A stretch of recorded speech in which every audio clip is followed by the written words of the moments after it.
Everything except for that Cowboys fan thing, you know, I can't rock I with him on can't I that. can't get down with that either, man. Yeah,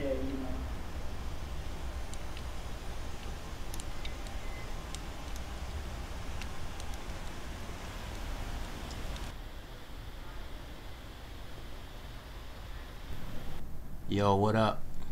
It's Boom, chilling with my man Wilt Wallace, Warner Brother Records.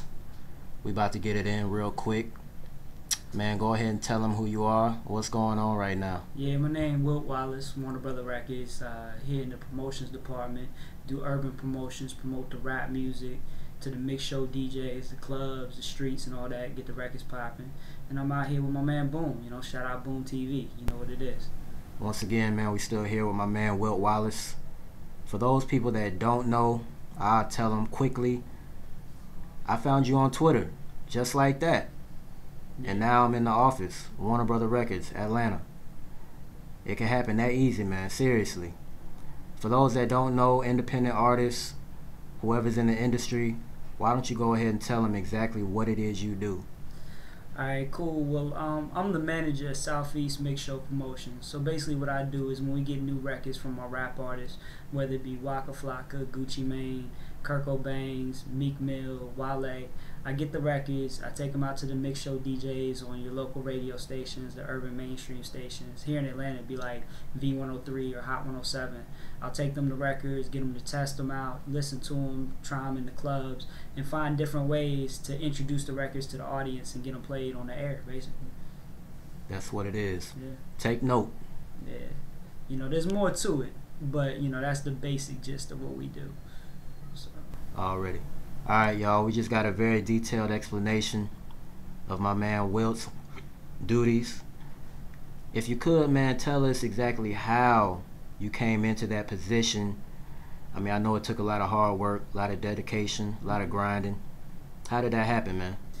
Well, I'll try to give you the short story because everybody has a long story about how they got to where they are. You know, I've been working at trying to get in the music business since I was about 18 years old, and I'm 30 now, so it gives you a long view of 12 years of a lot of work. But the short story is I basically came to Atlanta to go to college, and I linked up with some people that were in the music business, and I started just hanging around, just trying to soak up everything I could. And through that, made some relationships with some people like Lil Jon, Lil Scrappy, different artists that were popping at the time. And I started promoting their records in the strip clubs and in the streets and in the clubs, going out just taking the CDs and getting the music played. And I parlayed that into getting down with BME, which is Black Market Entertainment, the BME clique, Lil Jon's label. And did that for a few years. And then after I finished college, I moved out to LA and I started making relationships out there. Linked up with a cat that worked at Warner Brothers out there through the BME connections, and just basically started interning and proved myself till I could get a paying gig. Then used my DJ connections to get records played. The first record I worked for Warner Brothers was E40 Tell Me When to Go, off the my Ghetto Report Card album, and from there it was history basically. Just working the records and pushing it and pushing the product and getting it played. It's all about relationships though. It's all about who I knew, not what I knew. For sure. Alright, I'm gonna look out for y'all artists out there that feel y'all have a hot single, hot song, hot album, whatever it is you may have. If you could tell me exactly how, especially for these independent artists who don't have a record that's on the radio waves yet, how exactly can they get that record into the right hands to where somebody's gonna make something happen? Because a lot of times they can give a record to somebody and nothing come of it. They never hear from that person again, or they just don't have the connections to do what's necessary. Right. Well, it's all about persistence. You know what I'm saying? You got to stay at it. But music's very regional right now, so it depends on what region you're in. On how you're gonna break in. Here in Atlanta, all the records break in the streets. They break in the clubs, the strip clubs.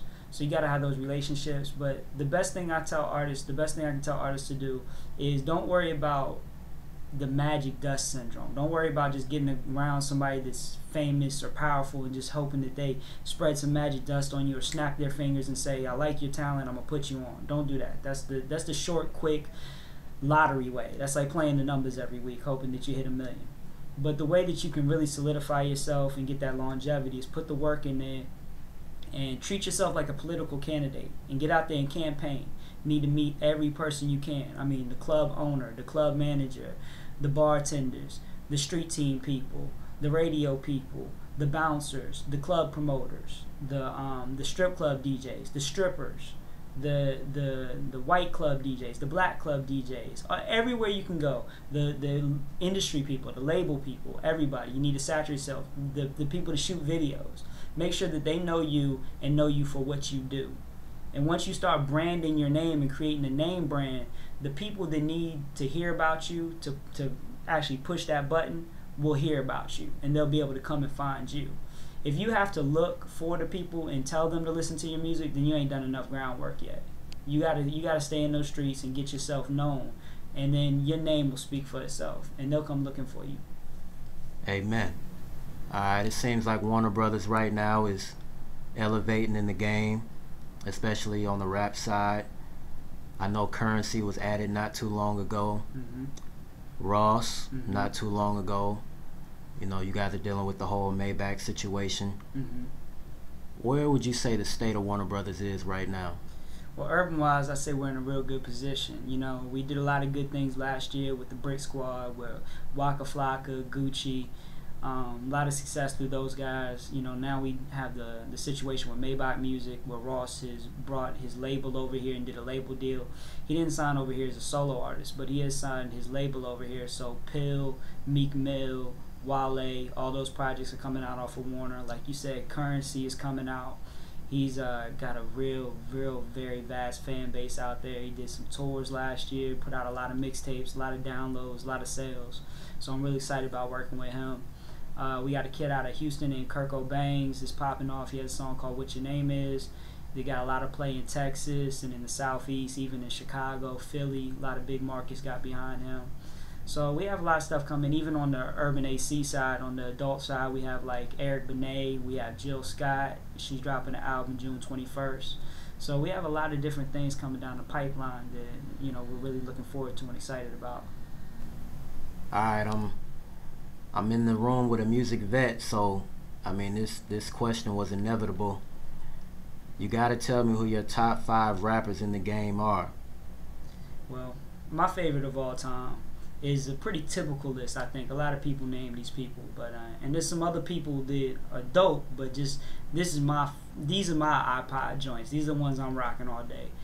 It's Jay-Z, Nas, Andre 3000, Tupac, and Biggie.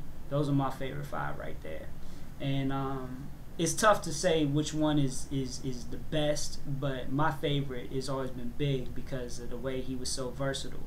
He could do a song like Notorious Thugs where he raps fast like Bone, or he could do a song where he's storytelling like I Got a Story to Tell, or he's very lyrical, he's very vivid. It's like watching a movie when you listen to him. He had that voice, and he can make hit records, you know, like Big Papa and One More Chance, you know, stuff that goes in the club, stuff for the ladies. I just felt like he was real versatile, so he was always my favorite. Definitely respect to Nas, Pac, you know, they have a lot of reality in their rhymes, a lot of stuff for you to reflect on and think, so I love them too, but Big has always been my favorite. That's what it is, and to all you doubters out there, I've been saying that the last 15 years also, so there you have it. My man Wilt Wallace confirms it. So what it is, it's your man Wilt Wallace, Warner Brother Records. Just got chilling with my man Boom TV. You know, we getting it in, Boom TV all day. We down here in the A, up in the Warner Brothers offices. You can always find me online. You can find me at Twitter. My Twitter is at Wilt Wallace. That's WILTWALLACE. Or find me on Facebook at the same thing, facebook.com/Wilt Wallace. Look me up, hit me up. Very open, down to earth type of dude. Can't respond to everybody right away, but I'll definitely hit you back if you're talking about some legitimate business. So stay in touch, stay in tune. We coming with a lot of good stuff this year. Boom TV, appreciate the love. Peace.